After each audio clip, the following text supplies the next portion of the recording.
Saudara, jelang Hari Raya Idul Fitri, mudik ke kampung halaman tentunya sudah menjadi tradisi. Nah, ini berbagai opsi perjalanan biasanya dipilih para pemudik, mulai dari jalur darat, udara, dan juga laut. Tentunya pemerintah ini juga sudah memproyeksikan perjalanan bagi para pemudik, termasuk jumlah masyarakat yang akan mudik.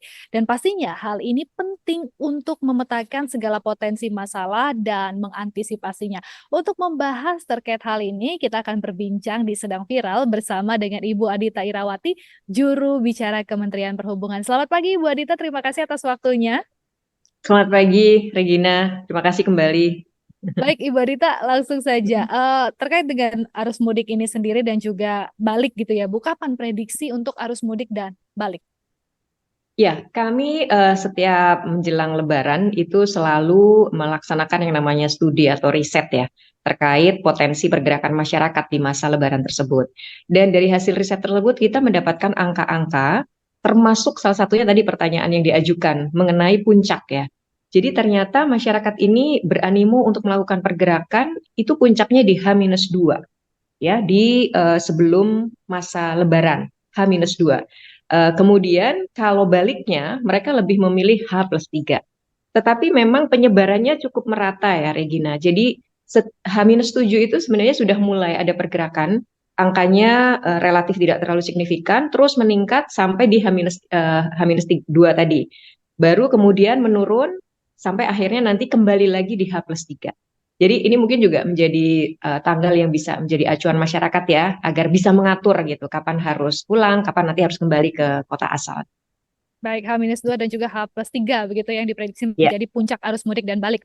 Nah, Bu, kalau titik kepadatannya sendiri yang harus diantisipasi para pemudik itu di mana, Bu Adita?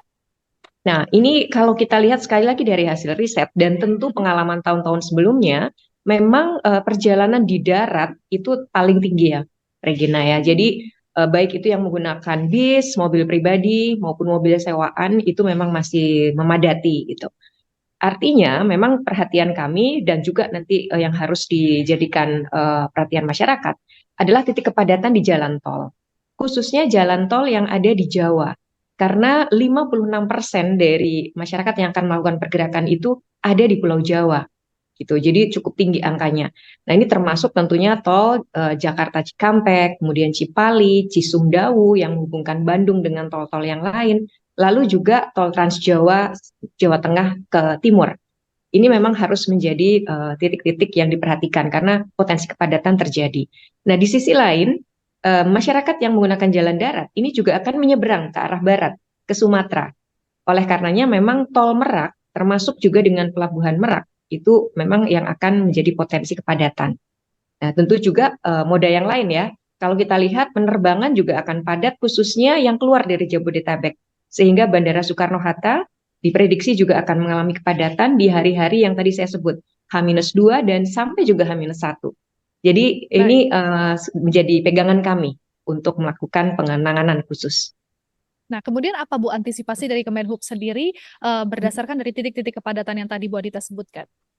Ya, tentu dari awal kami sudah duduk bersama dengan para stakeholders ya, termasuk dengan kementerian dan lembaga yang lain seperti dengan Kementerian PUPR selaku yang memang menjadi kementerian penanggung jawab untuk jalan tol dan juga dengan operator-operator jalan tol. Ada banyak operator dan semua sudah kami ajak bicara dan juga berakjak untuk di lapangan melihat langsung situasi dan simulasi serta tentunya pihak Korlantas Polri. Karena pengaturan regulasi itu memang selama Lebaran ini leading sektornya adalah Kemenhub. Tetapi begitu nanti di lapangan akan diawasi dan dilakukan penindakan itu ada di kepolisian. Nah, ini adalah koordinasi awal yang kami lakukan. Dan yang kedua tentu turun ke lapangan, Regina. Jadi memastikan semua prasarana dan sarana itu sudah siap ya. Karena begitu banyak yang akan mudik, itu tentu harus diantisipasi dengan alat transportasi dan prasarana yang memadai.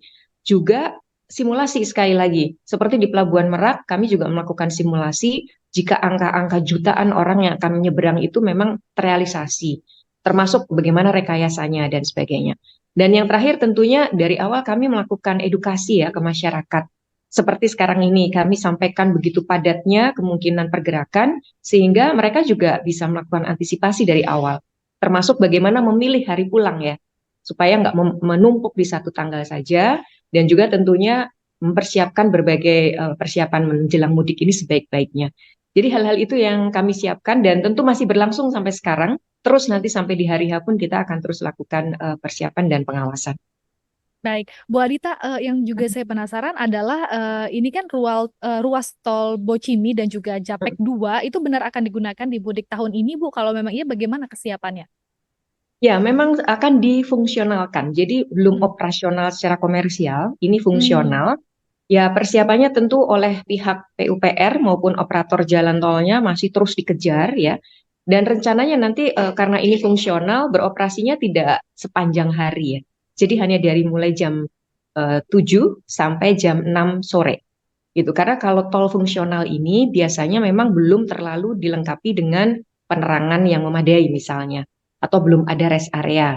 Jadi memang diharapkan masyarakat lewat itu di saat masih terang ya, jadi tidak terkendala oleh penerangan jalan. Nah ini juga yang kami pesankan ke masyarakat untuk ketika melewati jalan-jalan fungsional ini harus memperhatikan bahwa ada hal-hal yang pasti belum terpenuhi di situ. Tetapi ini kan dalam rangka untuk bisa memecah kepadatan ya, sehingga tol-tol tersebut kita fungsionalkan. Dan termasuk juga ada satu tambahan di Jogja, tol Solo Jogja juga akan ditambah sekitar 23 kilo, sehingga nanti bisa keluar di kawasan Klaten ya, Solo menuju Jogja. Jadi ada beberapa yang memang kita fungsionalkan, harapannya bisa memecah kepadatan, meskipun mungkin hanya bisa dilalui di pagi sampai sore hari. Baik, berbicara mengenai jalan tol ini sendiri, Ibu Adita, rute jalan tol yang paling banyak dilewati pemudik itu yang mana sih, Bu? Ya, sekali lagi karena tadi angka riset kami memperlihatkan pergerakan masyarakat paling banyak di Pulau Jawa. Mm-mm. Memang tol yang pasti akan bebannya paling besar itu adalah tol Jakarta Cikampek, Jakarta Merak. Ya, Jakarta Cikampek kemudian disambung ke Cipali sampai ke Jawa Tengah. Ini adalah tol-tol yang setiap tahun itu selalu jadi pusat kepadatan dan juga ini karena dilalui dari Jabodetabek ke arah timur maupun sebaliknya, Jabodetabek ke arah barat maupun juga pemudik yang dari Jawa Tengah, Jawa Timur yang akan ke Sumatera. Jadi ini adalah perlintasan yang memang paling padat, Regina, Mm-mm. dan kita juga perhatikan bahwa potensi kemacetan itu banyak sekali penyebabnya ya. Kepadatan pasti salah satunya. Yang kedua juga tadi rest area dan sebagainya ya. Jadi ini menjadi bahan pelajaran kami juga untuk bagaimana mempersiapkan sebaik-baiknya. Dan sekali lagi kepada anggota masyarakat juga supaya memperhatikan hal ini ya. Termasuk tadi ketika akan menggunakan kendaraan pribadi, jalur-jalur mana yang akan digunakan sebaiknya dipersiapkan sejak jauh hari gitu. Dan memperhatikan sosialisasi dari pemerintah mengenai rekayasa lalu lintas. Itu yang rasanya perlu diperhatikan. Baik, nah kan tadi kita sudah berbicara juga Bu mengenai puncak kepadatan arus mudik dan arus balik ini sendiri. Dari Bu Adita sendiri ada nggak sih mungkin yang dapat diinformasikan kepada masyarakat kapan sih sebetulnya tanggal mudik dan balik yang sebaiknya dipilih oleh masyarakat untuk menghindari kepadatan tersebut? Ya, kalau tanggal tadi kita udah bahas ya, H-2, baliknya H+3. H+3 Tetapi yang jangan lupa, puncaknya. Mm-mm. ya itu puncak ya. Tapi jangan lupa Mm-mm. bahwa pergerakan dimulai H-7 gitu. Mm-mm. Dan sejak H-7 itu, Regina, hasil survei kami memperlihatkan bahwa jam favorit masyarakat bepergian itu mulai jam 4 pagi sampai jam 10 pagi. Itu Oke. paling dipilih untuk melakukan perjalanan. Ya, ini sekali lagi hasil riset. Dan kalau dari Mm-mm. pengalaman kami di tahun-tahun sebelumnya, hampir sama. Realisasinya memang seperti itu. Mungkin karena habis buka puasa lebih fresh ya, sehingga setelah itu langsung melakukan perjalanan gitu. Nah, jadi dengan informasi mengenai tanggal puncak, mengenai potensi Mm-mm. padatan, mengenai jam favorit, nah ini mudah-mudahan masyarakat bisa memilih gitu. Kira-kira Dari di Bu jam Adita ada berapa? masukan nggak kira-kira kapan Bu yang sebaiknya untuk menghindari Ya, kepadatan itu? kalau kami menyarankan memang sebaiknya kalau memang bisa mudik lebih cepat, itu lebih baik. Mm-mm. Jadi kan Mm. kalau cuti bersama ini sebenarnya 10 hari ya, Regina ya. Ya. Ini diharapkan sih kalau bisa sesegera mungkin melakukan perjalanan mudik itu lebih baik karena biasanya di awal-awal cuti bersama relatif masih lebih lowong ya. Terus nanti akan memadat sampai tadi H-2 gitu. Mm-mm. Mengenai jam, ini memang eh, ketika masih H-7 atau di awal-awal cuti Lebaran, jam itu relatif masih fleksibel ya. Tidak terlihat penumpukan di jam tertentu. Jadi ya kalau memang bisa lebih awal, sebenarnya jam itu bisa kapan saja gitu. Mm-mm. Tapi memang kami sarankan benar ya bahwa ketika puasa mungkin para pemudik ini kan agak turun ya staminanya gitu. Jadi sebaiknya kami sarankan memang kalau mau melakukan perjalanan panjang itu di saat tubuh masih fresh gitu. Apakah setelah berbuka ataukah setelah sahur? Itu mungkin salah satu yang bisa jadi pilihan. Jadi tetap prima dalam melakukan perjalanan panjang dan apalagi pengemudinya ya, supaya tidak ngantuk. Itu yang mungkin perlu diperhatikan. Baik, Bu Adita, kemudian berapa sih Bu kalau dari hasil riset tadi gitu ya, berapa juta orang yang kira-kira akan mudik di tahun ini dan berapa yang akan keluar dari Jabodetabek? Kan kalau hasil survei juga menunjukkan kan ada peningkatan jumlah pemudik ya dari tahun Ya. 2024 ini dibandingkan tahun 2023. Kalau dari Kemenhub sendiri melihatnya apa sih yang menjadi pemicu peningkatan ini? Ya, angka yang kami dapatkan, potensi pergerakan ini mencapai 193 juta atau Wow. 71,7%. Ini memang rasanya ini angka rekor ya dibandingkan dengan tahun-tahun yang lalu. Bahkan ini kayaknya sudah melebihi masa normal kalau kita lihat gitu. Jadi ini adalah angka nasional hasil dari riset yang populasinya atau respondennya sekitar 45 ribu responden ya hasil riset. Nah, ini yang perlu diperhatikan adalah sekitar 59% itu datang atau berasal dari Jabodetabek gitu, yang akan melakukan perjalanan. Mohon maaf, dari Pulau Jawa ya. Jadi sekali lagi ini memang Jawa akan menjadi pusat pergerakan. Nah, mengapa kemudian ini meningkat tajam kalau dibandingkan tahun lalu itu peningkatannya lebih dari 50%, Regina. Kami melihat bahwa termasuk juga dari hasil survei, yang pertama adalah tentu masalah COVID ya. Ternyata mungkin 3 tahun terakhir ini bagi masyarakat sangat mempengaruhi gitu pergerakan mereka. Nah sekarang rasanya sudah jauh lebih aman, masyarakat sudah menetapkan pandemi menjadi endemi ya, jadi sudah back to normal.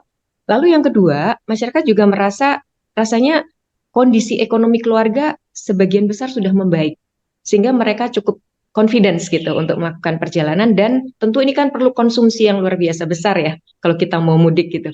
Nah ini ternyata sebagian sudah merasa kondisi perekonomiannya sudah lebih baik gitu. Dan yang ketiga alasannya adalah kualitas dan kuantitas dari transportasi umum dirasakan sudah lebih baik gitu. Mungkin adanya kereta cepat, adanya kereta-kereta dan jalur baru, adanya rute-rute baru penerbangan, ini juga membuat mereka merasa saatnya gitu ya untuk melakukan perjalanan mudik di tahun ini gitu. Gitu kira-kira yang menjadi alasan mengapa tahun ini begitu tinggi ya angkanya. Tinggi ya. Tapi kalau tujuan sendiri, Bu Adita, kemana sih paling banyak untuk pemudik di tahun ini? Ya, tujuannya ini ternyata masih tetap juaranya Jawa Tengah ya. Jawa Oh, Tengah itu paling tinggi dan kalau dilihat sebenarnya kalau daerah asalnya Jawa Timur mm, gitu. Tetapi kalau mm, bicara daerah tujuan itu adalah Jawa Tengah, disusul dengan Jawa Timur. Jadi pergerakannya tuh antara Jawa Tengah, Jawa Timur dan Jabodetabek. Ini padat sekali. Baru mm. kemudian tujuan ketiga adalah Jawa Barat dan daerah istimewa Yogyakarta. Itu. Nah, baru kemudian ada sebagian yang ke Sumatera, Sumatera Utara kebanyakan. Nah, jadi ini pergerakan kelihatan sekali lagi di Jawa dan di Sumatera ini juga ada beberapa kota yang akan terjadi pergerakan tinggi, tetapi bukan berarti daerah lain tidak terjadi ya, tetap ada, tapi angkanya memang kalau dibandingkan Jawa dan Jawa Tengah itu tidak terlalu tinggi gitu. Jadi Oke, pergerakan ini terjadi secara nasional. baik. Dari tujuan-tujuan ini sendiri, Ibu Adita, moda transportasi apa yang paling banyak digunakan, Bu? Nah, ini juga satu hal yang menarik ya. Kalau Hmm. tahun-tahun sebelumnya biasanya pilihan masyarakat itu naik kendaraan pribadi roda 4 ya. Itu Oke. biasanya pasti top paling atas. Disusul motor. Nah, ini juga yang biasanya jadi PR tahunan nih naik motor untuk mudik gitu. Tapi menariknya tahun ini, sekali lagi kami melihat ini satu hal yang positif ya. Pilihan utama adalah naik kereta api Oh, gitu ya. Kereta api itu nomor satu. Dan angkanya juga luar biasa tinggi ya. Ini saya ada data angkanya bisa lebih dari 30% yang mau menggunakan kendaraan kereta api gitu ya. Nah, hmm. jadi yang kedua adalah kendaraan bis umum. Ini kan juga Hmm. transportasi umum. Jadi menurut kami ini satu hal yang harus disikapi dengan positif ya. Berarti masyarakat sudah ingin beralih. Nah, memang challenge-nya adalah bagaimana agar keinginan ini tertangkap dengan ketersediaan armadanya. Ini yang juga menjadi tantangan bagi kami ya. Nah, yang ketiga baru masuk kendaraan pribadi dan keempat adalah roda dua. Jadi angka terbesar empat besarnya itu, Regina.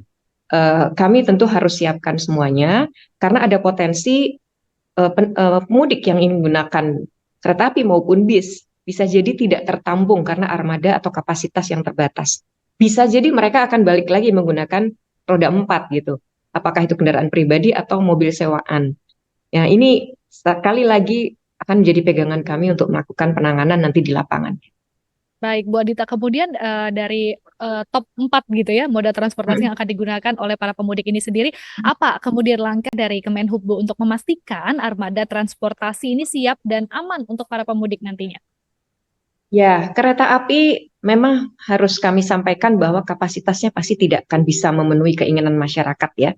Meskipun sudah ditambah dengan berbagai tambahan armada, kemudian juga gerbong rangkaian gerbongnya ditambah, rasanya mungkin hanya bisa memenuhi 10% dari apa yang menjadi aspirasi masyarakat gitu.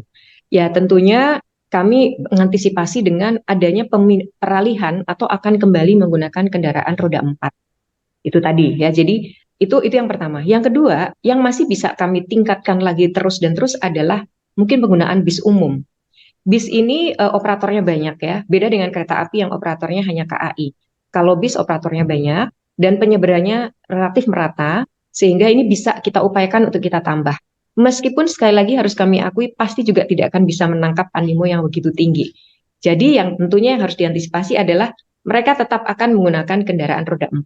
Dan apa konsekuensinya? Yang memang kembali kepadatan di jalan tol dan arteri. Itu kemungkinan besar akan terjadi dan bahkan mungkin lebih padat dari tahun lalu. Nah, yang akan dilakukan adalah kami bersama Kementerian PUPR dan juga Korlantas sudah membuat surat keputusan bersama ya. Akan ada pembatasan untuk kendaraan logistik atau kendaraan angkutan barang yang besar dan juga ada rekayasa lalu lintas. Tahun lalu kami juga sudah lakukan ya seperti kontraflow, ganjil genap atau bahkan mungkin juga diberlakukan satu arah dan sebagainya. Jadi ini adalah upaya-upaya yang kami lakukan, semuanya sifatnya situasional, Regina.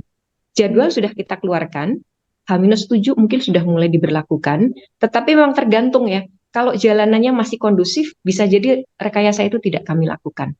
Nah, jadi sekali lagi pentingnya masyarakat juga memperhatikan sosialisasi dari operator maupun dari kami di kementerian untuk bisa tadi menyesuaikan diri ya.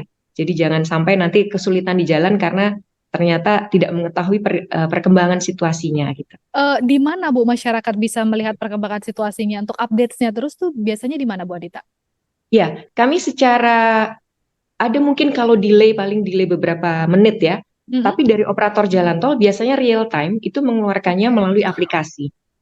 Operator salah satunya Jasa Marga, kemudian juga ada Astra Tol yang memang pengelola jalan tol di Jawa itu operatornya dua besar ini, kemudian juga ada Wijaya Karya dan sebagainya. Mereka semua punya aplikasi dan punya informasi di media sosial. Mungkin dari awal sekarang bisa mencoba mengakses ke media sosial masing-masing ini, yang nanti pasti informasi real time akan disampaikan ya dan juga bekerja sama dengan Kominfo itu menyampaikan SMS blast, Mbak, untuk menyampaikan kondisi terkini ya.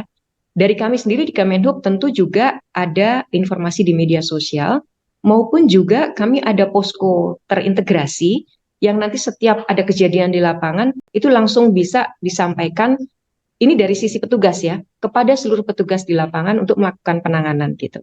Nah, kalau untuk masyarakat sendiri sekali lagi media sosial dan tentu juga media televisi, radio itu sangat membantu karena sifatnya bisa menjadi real time. Seperti mungkin televisi kan banyak reportase ya real time di lapangan. Sekarang ini sudah mulai ada kerjasama tuh dengan operator jalan tol untuk melaporkan secara real time kondisi di lapangan, bahkan dengan visual tentunya, sehingga masyarakat juga bisa langsung memperhatikan hal tersebut untuk mengantisipasi. Baik, mungkin terakhir Ibu Adita, dengan peningkatan jumlah pemudik di tahun 2024 ini, apa nih himbauan bagi para pemudik dari Kemenhub sendiri? Ya, yang pertama pilihlah hari mudik yang paling kondusif ya. Tadi kita sudah bahas bahwa sebaiknya kalau memang bisa lebih cepat itu akan lebih baik ya, dan memilih jam yang memang dari sisi pemudik sendiri itu mungkin akan bisa lebih nyaman dan bisa menjamin kebugaran dari para pemudik, khususnya yang menggunakan kendaraan pribadi. Kemudian yang kedua, belilah tiket jauh hari kalau menggunakan transportasi umum ya. Bahkan sekarang penerbangan kereta api itu banyak sekali promo-promo ya, sudah sejak beberapa bulan yang lalu. Jadi eh, terus pantau, dan kalau belum membeli segeralah beli supaya tadi tetap mendapatkan slotnya. Kemudian yang ketiga, ada mudik gratis dari Kemenhub maupun dari kementerian yang lain dan dari banyak BUMN. Kalau memungkinkan, manfaatkanlah mudik gratis ini, termasuk juga ketika mau menggunakan motor, ada motor yang bisa diangkut gitu. Kalau untuk Kemenhub bisa nanti masuk ke aplikasi Mitra Darat. Di sini nanti bisa dilihat informasinya seperti apa mudik ini. Kemudian yang keempat adalah sekali lagi terus memantau informasi yang disampaikan oleh operator jalan tol maupun oleh pemerintah. Terus dipantau untuk bisa menjadi acuan. Dan yang terakhir tentunya ya ini adalah kerja bersama kita semuanya ya Regina ya. Bagaimana mudik bisa nyaman, bisa lancar adalah hasil kerjasama kita semua. Pemerintah membuat regulasi, menyediakan infrastruktur, operator menjalankan, tentu masyarakat harus berpartisipasi juga dengan melakukan persiapan sebaik-baiknya. Itu dari kami, mudah-mudahan ini membantu ya buat yang mau mudik. Baik, itu udah lengkap sekali. Jadi untuk para pemudik ya, diperhatikan himbauan tentunya dari Kemenhub, dari Ibu Adita barusan begitu ya. Jangan lupa juga untuk terus update informasi terkait mudik dan terkait jalanan. Anda juga bisa update nanti di Liputan 6 ICTV, karena kami akan terus juga mengupdate Bu Adita dari arus Ya, mudik dan juga arus balik seperti apa update-nya gitu. Baik, semoga tentunya harapan kita bersama baik arus mudik dan juga arus balik di tahun 2024 ini berjalan dengan lancar semuanya. Sekali lagi terima kasih Ibu amin. Adita Irawati, juru bicara Kemenhub, telah bergabung bersama kami di Sedang Terima kasih. Viral Liputan 6 ICTV. Selamat pagi Bu, sampai jumpa. Selamat pagi, terima kasih.